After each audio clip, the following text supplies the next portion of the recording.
duk da cewar wannan mulki ne na Muslim ticket. Amma ya da kai wannan magana ai ana so a ce musulman ne za su yi shan roman demokradiyya. Kwarai kuwa. Duk da wannan Muslim ticket zaka ga cewar tagomashin da ƙarfin mulki da abin da ake na kyautatawa ya fi karkata ne ga waɗanda ba musulmi ba. To a jihar Plateau kuma akwai rashin adalci na shugabanninsu. Ka san matar shugaban ƙasa ta taɓa kai kuɗi naira miliyan 500,000 shekarar bara don a taimaka ma waɗanda rikicin ƙabilanci na addini da na yare ya shafe su. Da aka raba kuɗaɗen abin da zai baka mamaki shine ba musulmi ko ɗaya da aka sanya a ciki. Ko ɗaya a wannan kuɗin. To sai a ga kamar wani zai ga kamar ai musulmi abin baya shafan su. Akwai waɗanda suke faɗin haka. Ka gane ko? Amma kaga a yankin Riyom da yankin Barikin Ladi da yankin Jos ta Kudu da Wase local government da Kanam local government. Wase local government suna iyaka da Taraba. Kanam local government suna iyaka da Bauchi. To dukkan waɗannan al'ummai wallahi kisan da aka yi a waɗannan wuraren da na kira maka daga baya in ka haɗa kashe-kashen da aka yi a Plateau wanda ya kai ga ita matar shugaban ƙasa ta zo wallahi yawan waɗannan shugaban ma ƙasa ya zo kamin ya zo ai matarsa ce ina cewa wai haɗi biyu kamin ai wannan wallahi kisan da aka yi a Kanam da Wase kawai ya fi yawa ga abin da ya faru a dukkan yankuna na Plateau. Amma ba a sa su cikin rabon ba. Gwamnan su ma bai taɓa zuwa ba. Gwamnan Plateau duk wannan abin da ke faruwa a Kanam da Wase bai taɓa zuwa ba. Ka gani ko? Shugaban ƙasa ya zo Plateau saboda abin da ya faru a Rukuba. Ko? Da ya zo sai can ya tsaya airport. Amma dai barin shi Abuja da niyyar ya zo kuma ya zo. Kuma an tara mashi jama'a. An haɗu da su kuma ya ba su haƙuri. Ya kuma cika alƙawuran da ya yi na cewar in yayi tafiya da ya dawo zai waiwaye su. Kuma shugabannin Plateau ɗin sun tafi. Kuma da suka tafi ya ba su tagomashin. Ko ba haka ba? Yanzu abin da ke fitowa shine wannan rabo da za a yi. Ka san a Rukuban ma akwai musulmi wajen 6 da aka ga gawawwakin su. Banda waɗanda aka raunata. To su ba sa cikin rabo. Ba sa ciki.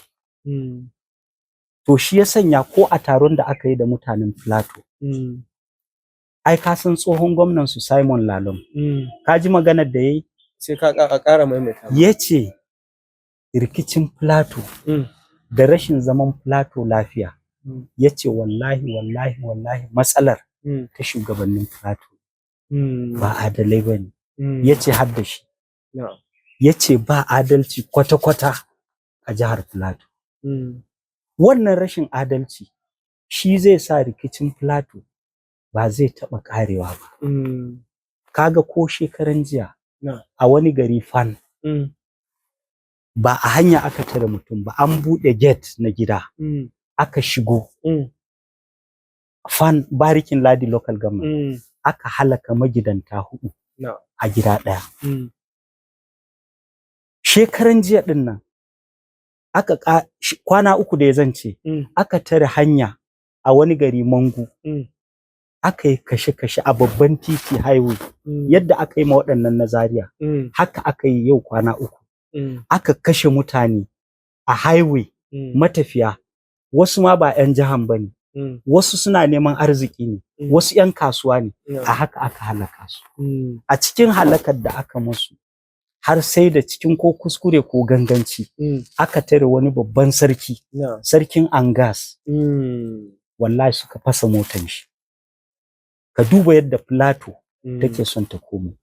Jihar Plateau tana cikin jihohi a Najeriya inda zaman lafiya yake a da tabbatacce ne. Ba za ka taɓa tunanin za a iya kunno irin wannan fitina ga mutanen jihar Plateau. Barista wani abu da ake so a duba. akwai babban malami a jihar Sheikh Yahaya Jingir. Daga baya-bayan nan da wannan abun ya faru an yi tsammanin zai fito ya magana yake cewa wannan abin da aka yi ya kamata a ce su ma musulmai a duba su. Kawai sai aka ji kuma ya ƙara cewa yana goyon bayan shugaban ƙasa Bola Ahmed Tinubu. Ana ganin to da sauran wasu gwamnoni da aka musu wannan a jihohinsu, ana ganin to menene laifin shugabannin Plateau da aka manasu suka karɓo haƙƙinsu ko suka nuna an taɓa mutanensu, su ko ga mutanen mu tun daga malamai da sarakuna da masu madafun iko sun nuna ko in kula akan abubuwan da ake ma mutanensu. To ka san shi Shehu Yahaya Jingir yana da alƙiblarsa, abin da yake hangowa. Shi a tsarin tafiyar ƙasa da yadda ake tafiyar da mulki, yana son shugaban ƙasa a ran shi sosai, kuma ya ƙudiri aniyarsa cewar lalle wannan shugaban ƙasa sai ya koma kan kujerarsa. In baka manta ba, a wata hira da muka yi da kai, na nuna cewar a matsayin shi na malamin da muryarsa take da ƙarfi sosai, da zai iya amfani da muryarsa a samar da musulmi mataimakin gwamna a jihar Plateau, ko kuma musulmin ma su fidda ɗan takarar kansu ya nemi gwamna a jihar Plateau. Amma ba zai amfani da wannan daman ba. Dalili shine ya fi ƙwallafa rai a wannan abin da yake kira Muslim ticket, kuma baya la'akari da abin da ke faruwa na cin mutunci da kunci da musulmin ke shiga. Ballantana yayi tunanin cewar ya kamata a tara musu. Shi tunanin shi koyaushe kawai a ce Ahmad Bola Tinubu ya komo kan kujerarsa. Kuma koda ya ankare, baya son ya kauce ma abin da ya tsayu a kai da farko, ko da abin kuskure ne. Shi yasa kaga har gobe matsayin shi shine Muslim ticket. Ai shi ma ya ga shugaban ƙasa last week. Kuma gashi bai faɗa mishi ba, yana ɗaya daga cikin magana ba. Yayi akwai maganar da yayi magana game da yadda ake hana Hausawa da Fulani da waɗanda ba ake ce musu ba 'yan Plateau ba. Yayi magana akan ayyuka da ba a basu, saboda ana nuna musu bambanci cewar su ba 'yan ƙasa bane. Ya ɗan kawo wannan maganar, amma kuma sai ya fi tsayuwa akan cewar yana ba da tabbaci ga Ahmad Bola Tinubu cewar da shi da Kiristocin Plateau sun riga sun ɗau ɗamara, sun kuma yarda, sun tsayu akan cewar lalle shi sai ya koma shugabancin Najeriya. To in muka ƙara duba, akwai shi an taɓa irin wannan abun a mutanen jihar Kano da na Kaduna. To sai aka ji shi ma gwamnan jihar Kaduna ya bullo yana ganin kamar ba mai kula da al'umma. Shi gwamnan jihar Kaduna Malam Obasani, kamar shi wato Ahmad Bola Tinubu shugaban ƙasa na yanzu, bai ɗauko magana abin da aka ma mutanen jihar Kaduna na ba a Zaria a Plateau din. Kwarai kuwa, to ai ko lokacin da abin ya faru mutane da yawa sun faɗa, suka ce da kamin ma gwamna yayi magana, suka ce yanzu gwamnan Plateau da gwamnan Kaduna za su zo wajen ku 'yan jaridu, za su yi tir da abin da ya faru. Gwamnan Plateau zai ce za mu yi ƙoƙari mu fito da waɗanda suka yi wannan laifin a kai su ga adalci. Gwamnan jihar Kaduna zai ce za mu ba da ƙarfi ga gwamnatin jihar Plateau har a gano waɗannan mutanen. Su kuma mutanen da waɗannan abu ya faru, bayan zai jajanta musu, zai musu alƙawura. Ka gane ko? Sai masharhanta suke cewa abin bai faru ba, amma ku jira ku gani. Ana nan ko sai gwamnan jihar Plateau yadda ka san mutum ya san gaibi. Ka gane ko? Sai gwamnan jihar Plateau ya fito exactly wannan magana. Shi ma gwamnan jihar Kaduna yadda aka ɗebo mashi nashi, shi ma ya faɗi haka. To yau abin ya kusa shekara, ko? Dan Allah an biya musu bukata. Ba a ma ƙara ji. An ma kama waɗancan. Ba a ma ji ba. Kuma an san su fa. Na ma Kano haka. Wai na Plateau a motar da aka tara, bus ce ta ABU Zaria. Gashi ABU Zaria a rubuce. Baro. Lambar motan lamba ce ta gwamnatin tarayya. Amma haka aka tare motan. Aka banka ma motan wuta. Duk wanda ya yi yunkurin fita aka kashe shi. Kuma ba a yi komai ba. To ko ba gwamnonin ba, bai kamata ba a ce gwamnatin tarayya ta zakulo waɗannan mutane koda da ƙarfin tsiya. To inda zaka gane bambanci kenan. To ka kalli na Edo. Lokacin da Abdulsalam tsohon deputy governor na Kano, ka san shi ya je Benin, ba wai Benin suka zo ba, duk da cewar gwamna ya zo, gwamnan Edo ya zo ya jajanta, ya maimaita irin maganan da gwamnan Plateau ya yi, shi ma gwamnan Kano ya maida mashi amsa irin yadda gwamnan jihar Kaduna ya yi, ka gane ko? Can sai aka ce Abdulsalam mataimakin gwamna ya je Edo, to wai in ya je ma me zai yi? A wurin wa zai je? Me ma zai je ya yi? To waɗannan mafarauta har gobe har jibi kuma watakila har abada ba za a nemo masu haƙƙinsu ba.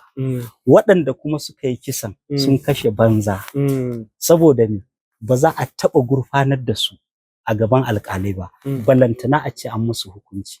To wannan irin bambance-bambance da ake nunawa a Najeriya gaba ɗaya a gundari shi ke kawo rashin zaman lafiya. Inda ana adalci, Kirista in yayi abu a hukunta shi, Musulmi in yayi abu a hukunta shi, in kai Bafulatani ne, Bafulatani yayi laifi ka nuna shi, in kai Birom ne, Birom yayi laifi ka nuna shi, to da za a zauna lafiya. Saboda abinda mutane ya kamata su gane a ƙarshe shine ba addini ɗaya da ba mai laifi ciki.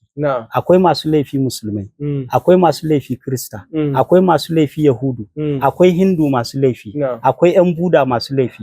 Kowane addini akwai masu laifi cikinsu. Haka ƙabila. A ƙabilar India akwai masu laifi, akwai mutanen kirki. A Turawa akwai masu laifi, akwai mutanen kirki. In ka zo yaren Zulu na Afirka, akwai na kirki, akwai na banza. A Fulani akwai na kirki, akwai na banza. A yaren Bwate akwai na banza, akwai na kirki. 'Yan Kudu akwai na banza, akwai na kirki. 'Yan Arewa akwai na banza, akwai na kirki. Don haka waɗanda suke ganin su na kirki ne, su yi ƙoƙari su zakulo mutanen da ba su da kirki, su kai su ga hukuma.